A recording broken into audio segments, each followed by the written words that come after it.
자, 안녕하세요. 반갑습니다. 주식관 이렇게되기 정렬입니다. 자, 오늘 4월 20일 현재 시간 6시 40분을 지나고 있습니다. 두산중공업 코드번호 0340-20이고요. 시청하시기 전에 구독과 좋아요 부탁드릴 수 있도록 하겠습니다. 두산중공업 주가가 추세를 전환시키고 반등, 급등까지는 아니더라도 순차적인 상승 흐름들을 좀 보여주고 있는 상황들이에요. 외국인들의 순매수가 계속 연속적으로 들어와주고 있는 상황들인데, 이전에 순매도를 하던 공매도가 좀 증가되고 있었던, 약간 이때 당시에는 의무보호 예수 물량들이 좀 풀린다라는 우려감들이 살짝 반영이 좀 됐었던 상황들인 것 같아요. 이때 당시에는 한 13일, 14일에 풀린다라는 소식들이 있고, 실질적으로 두산에서 두산중공업에 대한 약간 비중을 좀 줄어들긴 했습니다. 줄어들긴 했었는데, 약간 이 내용들을 보면은 최근에 주총에 따른 인사가 조금 있었었죠. 그래서 주식 등에 대한 보유가 좀 변경이 됐던 것들이 변동이, 여기 보면 여기 특별 관계자 수가 줄어들면서 4명이 줄었어요. 거기에 따른 주식 수가 좀 줄어들었다라고 볼 수가 있는 상황들이어서 지분이 좀 줄였다라고 볼 수가 있는데, 사실 뭐 두산에서 두산중공업에 대한 지분을 매도를 하기 위해서 의무보호 예수 물량들을 시장에서 판매를 해서 시세 차익을 남기 위해서 이렇게 매도를 한 거는 아니다라고 할 수 있을 것 같아요. 특별 관계자 수가 줄어가지고 지분에 대한 부분들이 조금 줄어들었다라고는 할 수는 있겠지만은, 두산중공업에 대한 지분을 줄였다. 물론 이제 우려감들은 좀 있긴 있습니다. 그게 뭐냐, 두산이 지금 공격적인 M&A 행보를 나서려고 하고 두산중공업도 같이 하려고 하는데, 혹시 이런 부분에서도 두산중공업의 지분이 좀 많다 보니까 좀 줄인 상태에서 M&A 자금으로 좀 활용을 하려고 하는 부분들, 근데 그렇게까지 진행을 한다라고 하면은 주주들이 가만히 있지 않을 것 같다, 이렇게 말씀을 좀 드릴 수가 있을 것 같습니다. 자, 일단 주가가 좀 상승하고 있는 요인들을 보면은, 첫 번째로 윤석열 정부의 수혜, 원전 수소 산업에 대한 정부 정책에 대한 수혜에 대한 기대감이라고 할 수가 있겠고, 두 번째는 뉴스케일 파워에 대한 상장, 두산중공업이 뉴스케일 파워의 지분을 가지고 있다 보니까 SMR 소형 원전 모듈에 대한 수주가 들어오면 여기에 대한 기자재를 납품을 하는 게 두산중공업이잖아요. 이렇기 때문에 뉴스케일 파워의 상장으로 해서 본격화되는 행보에 따른 수의 기대감들이 좀 반영이 되고 있다, 이렇게 정리를 좀 할 수 있을 것 같죠. 자, 일단은 차근차근 한 번씩 살펴보도록 하겠습니다. 탈원전 백지화를 공식 선언했다. 4월 19일의 기사입니다. 윤석열 대통령 당선인이 탈원전 백지화를 공식 선언하면서 원전 관련주가 수혜를 입을 것이다라는 기대감들. 자, 그리고 국내혁신형 SMR 예타기획 총괄위원장이자 한국원전의 학회장인 정동욱 중앙대 교수가 18일 여의도 클레드 호텔에서 열린 혁신형 SMR 국회 포럼에서 국내 원전 개발을 한수원 중심으로 공기업 체제가 추진이 되어 왔기에 민간기업이 투자 형태로 참여한 경험이 없다. 기술 개발 시점부터 투자를 이끌어내기 쉽진 않으며, 이렇게 뭐 등등등등 했는데, 1단계 종료 시점인 25년도, 26년쯤이면 민간 투자가 유치가 가능해질 것이다. 2040년도까지 원전 10기를 수출하고 관련 일자리 10만 개를 만들겠다고 공약을 했기 때문에, 여기에 대한 원전 수출 지원단을 신설해서 수출 지원을 체계화하겠다는 공약도 있고, 이런 부분에서 정부 정책에 대한 수혜를 기대를 한다라는 측면에서도 반영이 좀 되고 있는 상황들인 것 같습니다. 자, 두산 에너빌리티 사장 차세대 에너지 구원 투수가 될까, 이런 얘기들이 있죠. 두산 에너빌리티가 두산중공업의 새 이름이잖아요. 두산그룹의 중간지주사로 발돋움하면서, 이 얘기가 뭐냐, 중간지주사다. 여기 보면, 여기서 19년도 말 두산중공업, 두산인프라코, 두산밥켓, 두산건설 이렇게 있었습니다. 뭐 여기서 두산 퓨어셀하고 많았는데, 두산 퓨어셀이 여기 눈에 띄죠. 지금 이제 이게 여기로 내려왔어요. 두산이 지분을 가지고 있었던 것들을 두산 중공업에 주고, 두산인프라코도 이제는 없어졌죠. 두산중공업이 되고, 두산이 가지고 있던 이 지분을 두산중공업에 줬어요.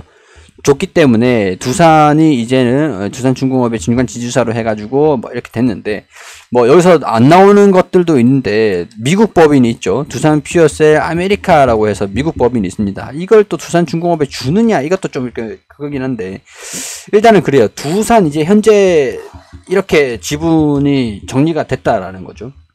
여기 내용들을 보면은, 자, 두산이 39.52%, 예전에 34.36%, 두산중공업에 현물 투자를 받아가지고 지분을 좀 어느 정도 더 받고 두산 퓨어셀이랑 스왑을 한 겁니다. 바꾼 거예요, 한마디로. 두산중공업의 유상증자도 참여를 하고 했기 때문에 지분은 39%로 더 늘어났습니다. 39.52%로 늘어났고 두산 퓨어셀의 지분을 가지고 있고 두산중공업은 큐벡스, 메카텍, 뭐 퓨어셀, 밥캣, 건설 이거 좀 애매하죠. 이거 일단은 뭐 가지고 있는데 리스크는 전가를 시켜버렸으니까 일단은 뭐 그러니 하자고요. 두산 밥캣도 실적에 대한 실질적인 캐시카우 역할들을 하고 있는 상황들이고 퓨어셀은 수소 쪽 이제 가스터빈 이런 사업을 하고 있는데 가스터빈이 이제 수소터빈으로 전개될 초기 모델이라고 보시면 될 것 같고 두산도 뭐 수소 뭐 그리고 반도체 뭐 이런 여러 가지 산업을 하고 있고 두산중공업은 플랜트 산업도 같이 하고 있고 가스 터빈, 뭐 수소 터빈 뭐 이런 쪽으로도 원전 이런 쪽으로도 하고 있는 상황들이죠. 두산 퓨어셀이랑 같이 두산 큐벡스, 두산 메카테 약간 이렇게 되어 있는데 캐시카우가 좀 늘어났다라고 보기에는 실질적인 캐시카우 역할들을 해줄지는 의구심이 좀 들긴 하지만 아직까지는 두산 퓨어셀의 실적 이런 부분들이 좀 기대감을 가지고 있는 상황들이 되죠. 4대 축으로 두산 에너빌리티, 두산중공업이 해상풍력, 수소터빈에 기반된 가스터빈 그리고 소형 모듈 원자료, 수소 에너지 사업을 낙점을 하고 이런 부분에서 정부의 수혜를 한번 좀 기대를 좀 해볼 수도 있지 않을까. 그리고 이제 유럽연합에서 텍소노미에서 최종안에 원자력 발전이 포함되고 SMR 사업 기회가 커질 것으로 기대되면서 업황도 긍정적으로 이제 수주 경쟁력이 높아질 것이다 라고 보고 있는 측면에서 지금 여기서 보면은 지난해 신규 수주 규모가 전년 동기 대비해서 33% 증가한 8조 원을 좀 기대하고 있었던 상황들이긴 한데 2020년도보다 그리고 지난해보다 33%가 증가됐다는 건 긍정적이고 앞으로도 좀 더 외형 성장이 가능하지 않을까. 중공업 부분에서도 전년 대비해서 6% 정도 증가를 할 외형 성장이 이뤘다라고 하니까 이런 부분에서도 연계 기준에서 매출액이 11조 원으로 8조에서 11조 점프하는 거 한번 기대를 좀 해볼 수 있는 그런 상황들. 컨센서스를 좀 보자고 하면 이제 컨센서스가 어느 정도 반영이 또 이제 사라졌네요. 컨센서스가 수정이 좀 되려고 하는가 봅니다. 일단 여기에서 좀 컨센서스 수정이 좀 어떻게 될지는 봐야 될 것 같은데 8조 원 수준에서 11조 가량으로 컨센서스가 좀 반영이 된다라고 하면은 오히려 주가에도 좀 긍정적이 될 수가 있겠죠. 두산중공업 미래 먹거리로 투자 부각에 주가가 달릴까? 원자력 발전을 기저 전원으로 활용을 하겠다는 윤석열 차기 정부 예고 한시 앞으로 다가오면서 참고로 5월이 윤석열 정부의 출범입니다. 5월이. 그렇기 때문에 5월달이 다가오면 다가올수록 기대감들이 조금씩 반영이 좀 될 수 있을 가능성들도 배제할 수는 없겠죠. 뉴스케일 파워 2차례에 걸쳐 1,300억 원을 투자를 했는데 상업운전을 목표로 하는 뉴스케일 파워 SMR의 원자력 초도 기저제 공급에도 참여를 한다. 뉴스케일 파워의 상장이 코앞이다. 평가 차익도 기대가 된다. 사실 평가 차익을 내기 위해서 투자를 한 건 아니에요. 기저제를 납품을 하고 시너지를 내기 위해서 투자를 한 것들이지. 미국발 호재의 국내 SMR 언급까지 시작부터 오르나 이런 얘기들이 좀 있는 상황들인데 이거는 아직까지 시간이 좀 필요한 것들이니까 뭐 윤석열 정부가 그래요. 뭐 5월 10일 취임한 이후에 대통령실 뭐 이런 얘기들이 좀 잡음이 좀 있긴 한데 일단은 5월 10일 윤석열 정부가 이거 좀 여러 가지 내용들이 좀 있는데 5월 10일 얘기가 나오고 있죠. 문재인 대통령이 5월 9일에 이제 떠난다. 뭐 이런 얘기들이 좀 있는데 일단은 윤석열 정부가 들어서면서 정부 정책에 대한 기대감들이 또 추가적으로 반영이 될 수 있을 가능성들 여러 가지로 조금 기대를 좀 해볼 수 있지 않을까. 이런 좀 뭐랄까 이런 개인적인 생각들 뭐 정치적인 의도는 없습니다.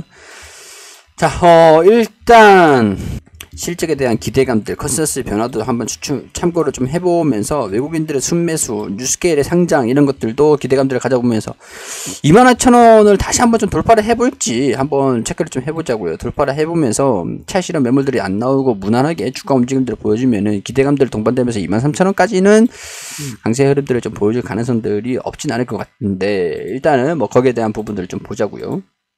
자, 불확실성이 좀 완화가 되면서 주가 움직임들이 좀 약간 강한 모습들, 거래량들이 물론 동반이 이전처럼 되고 있지는 않지만, 무난한 흐름들을 보여주고 있으니까요. 한동안은 조금 지켜보시는 것도 괜찮을 것 같다라는 생각이 듭니다. 자, 이런 것들은 개인적인 생각들을 말씀을 드리는 것들이니까 걸을 건 걸으시고 참고하실 거는 참고를 하시고, 여러분들 생각에서 이렇게 생각을 한다라고 하는데 나는 어떻게 생각을 하냐, 이런 것들도 잘 정리를 하셔가지고 현명하게 대응을 좀 잡아갔으면 좋겠다는 말씀을 드리도록 하겠습니다. 자, 도움이 됐길 바라고요. 구독과 좋아요 부탁드리고 여기서 저는 인사드릴 수 있도록 하겠습니다.